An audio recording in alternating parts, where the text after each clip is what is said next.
והמצבים האלה שבן אדם מרגיש את הכאב, אתה אמרת שזה בכוונה, שהבורא נסתר ממנו שהוא לא יזיק לעצמו.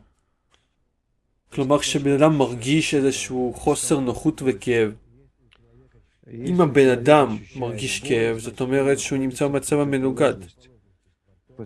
מצב המנוגד לטבע, לבורא, לתכונת ההשפעה. ואז, על מנת שהוא לא יזיק לעצמו, ליחס שלו, למערכת הכללית של הטבע, אז הוא שוכח על זה שהוא בכלל קיים בתוכה, ופשוט טובע בתוך הכאב. כן. אבל הכאב לא חייב להיות חזק. כאב כזה? לא, יקר שלי. כשדחפו אנשים לתאי גז, אז לא דברים כאלה. אתה לא מכיר את הטבע, אני מצטער. הכאב יכול להיות כזה, עד רמות כאלה, שאתה פשוט תתחנן למות, ולא ייתנו לך למות. אבל איזה כאב בסופו של דבר נותן לאדם את האפשרות להתעורר? זה כאב שהוא בתוך הקבוצה, מתעסק בכך שהוא רוצה להיות קשור לקבוצה הזאת. והכאב הזה הוא מכך שהוא לא מתקדם קדימה, לקשר עם האחרים. כלומר, כאב שהוא מכוון למטרה, שנובע מתוך המטרה הנכונה, מהתנועה הנכונה קדימה. מהווקטור הנכון, ואז זה כאב מועיל. זה נקרא יסורי אהבה, ולא סתם סבל. כשאתה רוצה להיות קשור לכל האנושות, לתוך המערכת האחת, ואתה מרגיש שאתה לא מסוגל לעשות את זה, הגוף שלך, הרצון שלך, התכונות האגואיסטיות שבתוכך הן לא מאפשרות לך לעשות את זה. ואז יש לך את היסורים הנכונים כבר, מפני שהם דוחפים אותך להתקן את עצמך. וכשאדם מרגיש את היסורים האלה, את החוסר נוחות, את הלחצים על עצמו, איך הוא בסופו של דבר כן יכול להחליף אותם?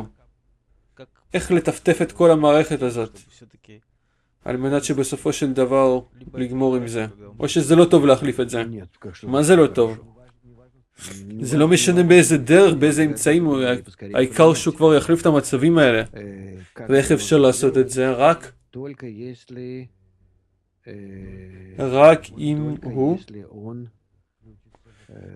ייכנס לתוך הסביבה הנכונה. אחרת אין לו ברירה. לכן החינוך אמור להתרחש תחת הסביבה המקיפה אותו. אני מצטער, אם הוא כבר בסביבה, אני מתכוון.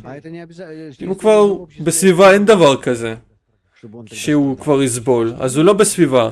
אולי פיזית כן, אבל פנימית הוא לא. אם אני נמצא בין אנשים אחרים, אבל הם לא מורגשים בתוכי כקרובים, יקרים לי, שאני רוצה להיות איתם, שאני רוצה להתחבר איתם, הם לא מורגשים ככאלה. אז זה לא נקרא שזה הסביבה שלי, החברה שלי. אתה דיברת על רבי שמעון ועל מקובלים כאלה שכתבו את הזוהר, שהם דרך הכוח הזה היו ביחד. שהם כתבו את הספר, למדו ביחד. כן, הם כתבו את הספר, בו בזמן הם הרגישו את השנאה הולכת וגדלה ביניהם, ומעל השנאה הזאת הם בנו את הגשר של האהבה, שנאמר מעל הפשעים תכסה אהבה. כי השנאה, האגואיזם, הוא לא מושמד, אלא מתגברים מעליו, מתעלים מעליו, וככל שהוא גדל, אז הבן אדם עולה איתו יותר ויותר גבוה. אז בגלל זה נאמר עלייה להר סיני. סיני זה מלשון שנאה, שאתה עולה רק בזכות השנאה הזאת שמתגלה. או מגדל בבל, אתה יודע איך זה בנוי. אתה מכיר איך זה המבנה של הדבר הזה. הכי גבוה הם מזבח הזה, והם כל הזמן עלו יותר ויותר גבוה את האגואיזם שלהם. רצו לעשות את האגואיזם שלהם הכי גבוה.